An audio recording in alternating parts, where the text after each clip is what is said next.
ఈ తరంలో ఇప్పుడు హ్యాపీ క్రిస్మస్, మేరీ క్రిస్మస్ అని కూర్చున్న ప్రతి తల్లిని మిమ్మల్ని అడుగుతున్నాను, మరియమ్మ మొట్టమొదటి క్రిస్మస్లో నీకు నాకేం నేర్పిస్తుంది తెలుసా? అసలు అబ్బాయిలతో మాకు కాంటాక్ట్ లేదు. ఈ సవాల్ నువ్వు స్వీకరించగలవా?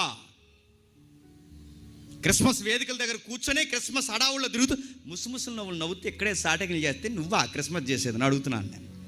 నువ్వా క్రిస్మస్ చేసేది?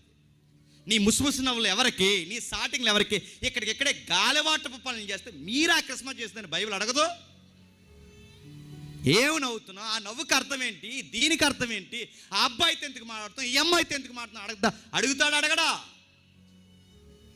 యవనస్తుల క్రిస్మస్, యవనస్తుల క్రిస్మస్ అంటున్నారు. యవనస్తుల క్రిస్మస్ అంటే ఇదిగో ఈ సవాల్ స్వీకరించి, మరియమ్మలా నేను ఉంటానని డెడికేటెడ్గా ఇదిగో సవాల్తో నేను మరియమ్మలా ఉంటాను, నా కట్టుకోబోయేవాడు నా ఇంటిలో ఉన్నవారు తప్ప ఏ మగపురుగు సహవాసం నాకు తెలియదన్న సవాలుగా నిలబడి అప్పుడు చెప్పు హ్యాపీ క్రిస్మస్ అని.